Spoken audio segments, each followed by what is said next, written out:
ಪ್ರಜ್ವಲ್ಗೆ ನಿನ್ನೆ ನ್ಯಾಯಾಲಯ ಜೂನ್ 6ರ ತನಕ ಕೂಡ ಎಸ್ಐಟಿ ಕಸ್ಟಡಿಗೆ ಒಪ್ಪಿಸಿ ಆದೇಶವನ್ನು ನೀಡಿತು. ಅದರಂತೆ ಈಗ ಎಸ್ಐಟಿ ಕಸ್ಟಡಿಯಲ್ಲಿ ಪ್ರಜ್ವಲ್ ರೇವಣ್ಣ ನಿರಂತರವಾಗಿ ವಿಚಾರಣೆ ಮಾಡಿದ್ರು ಕೂಡ ಎಸ್ಐಟಿ ಅಧಿಕಾರಿಗಳ ಮುಂದೆ ಪ್ರಜ್ವಲ್ ರೇವಣ್ಣ ಹೇಳಿದ್ದಾದ್ರೂ ಏನು? ಪ್ರಾಥಮಿಕ ತನಿಖೆಯಲ್ಲಿ ಪ್ರಜ್ವಲ್ ಸತ್ಯ ಬಾಯ್ಬಿಟ್ನ? ವಿಚಾರಣೆ ವೇಳೆ ಪ್ರಜ್ವಲ್ ಸಹಕಾರ ಅಷ್ಟಕ್ಕಷ್ಟೇ ಅನ್ನುವಂತಹ ವಿಚಾರ ಬೆಳಕಿಗೆ ಬರ್ತಾ ಇದೆ.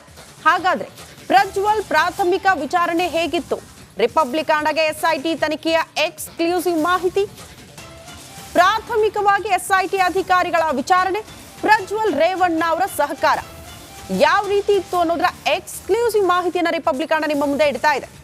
ವಿಡಿಯೋದಲ್ಲಿರೋದು ನಾನಲ್ಲ ಅಂತ ಪ್ರಜ್ವಲ್ ರೇವಣ್ಣ ಹೇಳಿದ್ದಾರೆ. ಇದು ನಿರೀಕ್ಷೆಯಂತೆ, ಯಾಕಂದ್ರೆ ಅವ್ರ ಮುಖ ಕಾಣಲ್ಲ ಅನ್ನೋ ಕಾರಣಕ್ಕೆ ಈ ಉತ್ತರ ಬಂದೇ ಬರುತ್ತೆ ಅನ್ನುವಂತ ನಿರೀಕ್ಷೆ ಇತ್ತು. ವಿಚಾರಣೆಯ ಸಂದರ್ಭದಲ್ಲಿ ಇದೇ ವಿಚಾರವನ್ನ ಅವರು ಉಲ್ಲೇಖ ಮಾಡ್ತಿದ್ದಾರೆ. ನಡಿ ಈಗ ಶುರು ಮಾಡೋಣ.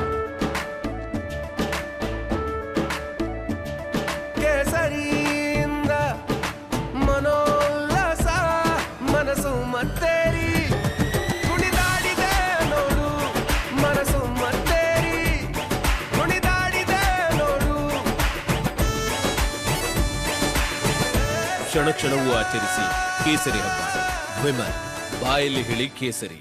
ಆದ್ರೆ ಸಂತ್ರಸ್ತೆಯರು ನನಗೆ ಪರಿಚಯ ಇದ್ದಾರೆ, ಪರಿಚಯದ ಜೊತೆಗೆ ನಂಗೆ ಕ್ಲೋಸ್ ಆಗಿ ಕೂಡ ಇದ್ದಾರೆ. ಆದ್ರೆ ನಾನು ಅತ್ಯಾಚಾರ ಮಾಡಿಲ್ಲ ಅಂತ ಪ್ರಜ್ವಲ್ ರೇವಣ್ಣ ಹೇಳಿದ್ದಾರೆ. ಅತ್ಯಾಚಾರ ಆರೋಪಗಳಿಗೂ ನನಗೂ ಸಂಬಂಧ ಇಲ್ಲ. ನಾನಂತೂ ವಿಡಿಯೋ ರೆಕಾರ್ಡ್ ಮಾಡಿಲ್ಲ. ಆದ್ರೂ ನನ್ನ ಮೊಬೈಲ್ನಲ್ಲಿ ವಿಡಿಯೋ ಇತ್ತು ಅನ್ನುವಂತಹ ವಿಚಾರವನ್ನ ಪ್ರಜ್ವಲ್ ರೇವಣ್ಣ ಹೇಳ್ತಿದ್ದಾರೆ. ಹಾಗಾದ್ರೆ ವಿಡಿಯೋ ರೆಕಾರ್ಡ್ ಮಾಡಿದ್ಯಾರು? ನಿರೀಕ್ಷೆಯಂತೆ ಪ್ರಜ್ವಲ್ ರೇವಣ್ಣ ಆ ವಿಡಿಯೋಗಳಲ್ಲಿರೋದು ನಾನಲ್ಲ, ಆ ವಿಡಿಯೋಗಳನ್ನ ಚಿತ್ರೀಕರಣ ಮಾಡಿದ್ದು ಕೂಡ ನಾನಲ್ಲ, ಅತ್ಯಾಚಾರ ಆರೋಪಕ್ಕೂ ನನಗೂ ಸಂಬಂಧ ಇಲ್ಲ ಅನ್ನುವಂತಹ ಉತ್ತರವನ್ನ ಪ್ರಾಥಮಿಕ ವಿಚಾರಣೆಯ ಸಂದರ್ಭದಲ್ಲಿ ಇದನ್ನೇ ಪದೇ ಪದೇ ಹೇಳ್ತಿದ್ದಾರೆ ಎನ್ನುವಂತಹ ವಿಚಾರ ಬೆಳಕಿಗೆ ಬರ್ತಾ ಇದೆ.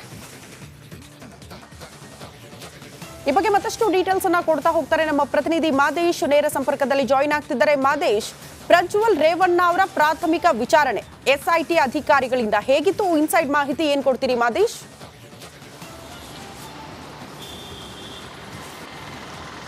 ಶ್ರುತಿ, ಈಗಾಗಲೇ ಪ್ರಜ್ವಲ್ ರೇವಣ್ಣ ಅವರನ್ನ 6ನೇ ತಾರೀಕುವರೆಗೂ ಕೂಡ ಎಸ್ಐಟಿ ಅಧಿಕಾರಿಗಳು ತನಿಖೆಗೆ ಒಳಪಡಿಸಿದ್ದಾರೆ. ಅಂದರೆ ವಶ ಪಡೆದು ತನಿಖೆಗೆ ಒಳಪಡಿಸಿದರೆ ಈ ವೇಳೆ ಒಂದಷ್ಟು ವಿಚಾರಣೆಯನ್ನು ಮಾಡಿ 161 ಅಂದರೆ ಸ್ವಇಚ್ಛಾ ಹೇಳಿಕೆಯನ್ನು ಆರೋಪಿತ ಸ್ಥಾನದಲ್ಲಿರುವಂಥ ಪ್ರಜ್ವಲ್ ರೇವಣ್ಣ ಅವರಿಂದ ಹೇಳಿಕೆ ದಾಖಲು ಮಾಡಿಕೊಳ್ಳುವಂಥ ಕೆಲಸನ ಮಾಡಿದ್ದಾರೆ.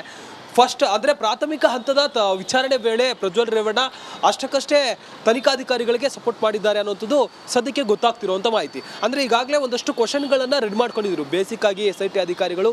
ಅದರಲ್ಲಿ ಪ್ರಮುಖವಾಗಿ ಅವರ ಮೇಲೆ ಬಂದಿರುವಂಥ ಆರೋಪಕ್ಕೆ ಪ್ರಕರಣಕ್ಕೆ ಸಂಬಂಧಪಟ್ಟಂತೆ ಒಂದಷ್ಟು ಪ್ರಶ್ನೆಗಳನ್ನು ಕೇಳಿದಂಥ ಸಂದರ್ಭದಲ್ಲಿ ವಿಡಿಯೋಗಳಲ್ಲಿ ಪ್ರಮುಖವಾಗಿ ಇಲ್ಲ ಈಗಾಗಲೇ ಒಳನರಸೀಪುರ ಟೌನ್ ಠಾಣೆಯಲ್ಲಿ ದಾಖಲಾಗಿದ್ದಂತಹ 354 ಪ್ರಕರಣಕ್ಕೆ ಸಂಬಂಧಪಟ್ಟಂತೆ ಎಸ್ಐಟಿ ಅಧಿಕಾರಿಗಳು ಆತನನ್ನು ಪ್ರಶ್ನೆ ಮಾಡುವಂಥ ಕೆಲಸನ ಮಾಡಿದ್ದಾರೆ. ಅಂದರೆ ವಿಡಿಯೋದಲ್ಲಿರುವಂಥ ಸಂತ್ರಸ್ತೆ ನಿಮಗೆ ಪರಿಚಯನಾ, ಆ ವಿಡಿಯೋ ಯಾರ್ದು, ನಿಮ್ಮ ಮೊಬೈಲ್ನಲ್ಲಿ ಯಾಕಿತ್ತು, ಈ ಎಲ್ಲ ಪ್ರಶ್ನೆಗಳನ್ನು ಕೇಳಿದಂಥ ಸಂದರ್ಭದಲ್ಲಿ ಆ ವಿಡಿಯೋ ನನ್ನ ಮೊಬೈಲ್ಗಳಲ್ಲಿ ಇದ್ದಿದ್ದು ನಿಜ, ಆ ಸಂತ್ರಸ್ತೆ ನನಗೆ ಪರಿಚಯ ಇದ್ದಿದ್ದು ನಿಜ, ಆದರೆ ಆ ಒಂದು ವಿಡಿಯೋದಲ್ಲಿ ಇರುವಂಥ ವ್ಯಕ್ತಿ ನಾನಲ್ಲ ಅಂತೇಳಿ ತಮ್ಮ ಮೇಲಿನ ಆರೋಪವನ್ನು ಎಸ್ಐಟಿ ಅಧಿಕಾರಿಗಳ ವಿಚಾರಣೆ ವೇಳೆ ಪ್ರಜ್ವಲ್ ರೇವಣ್ಣ ತಳ್ಳಿ ಹಾಕುವಂಥ ಕೆಲಸವನ್ನು ಮಾಡಿದ್ದಾರೆ.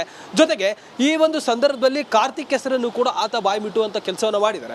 ಯಾಕಂದರೆ ಈ ಒಂದು ವಿಡಿಯೋಗಳು ನನ್ನ ಮೊಬೈಲ್ನಲ್ಲಿ ಇದ್ದಿದ್ದು ನಿಜ, ಆದರೆ ಈ ವಿಡಿಯೋವನ್ನು ಕಾರ್ತಿಕ್ ನನಗೆ ಕಳಿಸಿದ್ದು ಅನ್ನುವಂಥ ಹೇಳಿಕೆಯನ್ನು ನೀಡಿದ್ದಾರೆ ಅಂತ ಹೇಳಲಾಗ್ತಿದೆ. ಯಾಕಂದರೆ ಈ ಮುಂಚೆ ಕಾರ್ತಿಕ್ ಪ್ರಜ್ವಲ್ ರೇವಣ್ಣ ಅವರಿಗೆ ಡ್ರೈವರ್ ಆಗಿರ್ತಾರೆ. ಈ ವೇಳೆ ಅವರಿಬ್ಬರ ಮಧ್ಯೆ ಒಳ್ಳೆ ಸಂಬಂಧ ಇರುತ್ತೆ. ಅಂದರೆ ಆಗ ನಾವು ಸಾಕಷ್ಟು ಕ್ಲೋಸ್ ಇದ್ವಿ. ಈ ವೇಳೆ ಒಬ್ರಿಗೊಬ್ರು ಮೊಬೈಲ್ಗಳಲ್ಲಿ ಒಂದಷ್ಟು ವಿಡಿಯೋಗಳಾಗಿರ್ಬೋದು, ಒಂದಷ್ಟು ವಿಚಾರಗಳನ್ನು ಶೇರ್ ಮಾಡ್ಕೊತಿದ್ವಿ.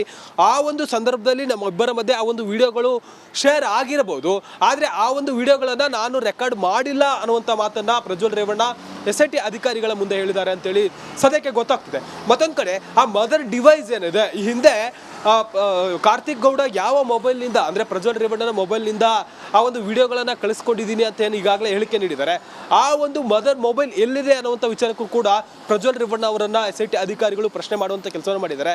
ಈ ವೇಳೆ ಆ ಒಂದು ಮೊಬೈಲ್ ನನ್ನ ಹತ್ರ ಇಲ್ಲವೇ ಇಲ್ಲ, ಆ ಮೊಬೈಲ್ 2023ರಲ್ಲೇ ಕಳೆದು ಹೋಗಿದೆ, ಅದ್ರ ಬಗ್ಗೆ ನಾನು ಹೊಳೆನರಸೀಪುರ ಟೌನ್ ಠಾಣೆಯಲ್ಲೂ ಕೂಡ ಕಂಪ್ಲೇಂಟ್ ಕೂಡ ದಾಖಲಾಗಿದೆ. ಆದರೆ ಆ ವಿಡಿಯೋಗಳಿಗೂ ಮತ್ತು ಆ ಒಂದು ಆರೋಪಗಳಿಗೂ ಕೂಡ ಅಂದರೆ ಯಾವುದೇ ಕಾರಣಕ್ಕೂ ಕೂಡ ನಾನು ಅತ್ಯಾಚಾರ ಮಾಡಿಲ್ಲ, ಇದೆಲ್ಲವೂ ಕೂಡ ಸುಳ್ಳು ಆರೋಪಗಳು, ರಾಜಕೀಯವಾಗಿ ನನ್ನನ್ನು ಷಡ್ಯಂತ್ರ ಮಾಡಲಾಗಿದೆ ಅಂತೇಳಿ SIT ಅಧಿಕಾರಿಗಳ ಮುಂದೆ ಪ್ರಜ್ವಲ್ ರೇವಣ್ಣ ಉತ್ತರ ನೀಡುವಂಥ ಕೆಲಸವನ್ನು ಮಾಡಿದ್ದಾರೆ. ಈಗ ಒಂದು ಹಂತದ ವಿಚಾರಣೆ ನಡೆದಿದೆ ಅಷ್ಟೇ. ಪ್ರಾಥಮಿಕವಾಗಿ 164N ಹೇಳಿಕೆಯನ್ನು ಪಡೆದುಕೊಳ್ಬೇಕು. ಅದನ್ನು ಪ್ರಜ್ವಲ್ ರೇವಣ್ಣ ಮೂಲಕ SIT ಅಧಿಕಾರಿಗಳು ಪಡೆದುಕೊಂಡಿದ್ದಾರೆ. ಮುಂದಿನ ಹಂತದಲ್ಲಿ ಮತ್ತೊಂದು ಅಂದರೆ ಈಗಾಗಲೇ ಒಂದಷ್ಟು ಎವಿಡೆನ್ಸ್ಗಳೇನಿದೆ, ಜೊತೆಗೆ ಮಿರರ್ ಇಮೇಜಿಂಗ್ ಅನ್ನು ಮಾಡಿದ್ದಾರೆ ಟೆಕ್ನಿಕಲ್ ಸೆಲ್ನಿಂದ. ಆ ಒಂದು ಆ್ಯಂಗಲ್ನಲ್ಲಿ ಮುಂದಿನ ಹಂತದಲ್ಲಿ ಒಂದಷ್ಟು ಬೇರೆ ಬೇರೆ ಆಯಾಮಗಳನ್ನು ಕೂಡ SIT ಅಧಿಕಾರಿಗಳು ಪ್ರಜ್ವಲ್ ರೇವಣ್ಣನನ್ನ ವಿಚಾರಣೆ ಮಾಡೋದಕ್ಕೆ ಎಲ್ಲ ರೀತಿಯಾದಂಥ ಸಿದ್ಧತೆ ಮಾಡ್ಕೊಂಡಿದ್ದಾರೆ. ಶ್ರುತಿ. ಓಕೆ ಮಾದೇಶ್, ಧನ್ಯವಾದಗಳು ತಮ್ಮೆಲ್ಲ ಮಾಹಿತಿಗೆ.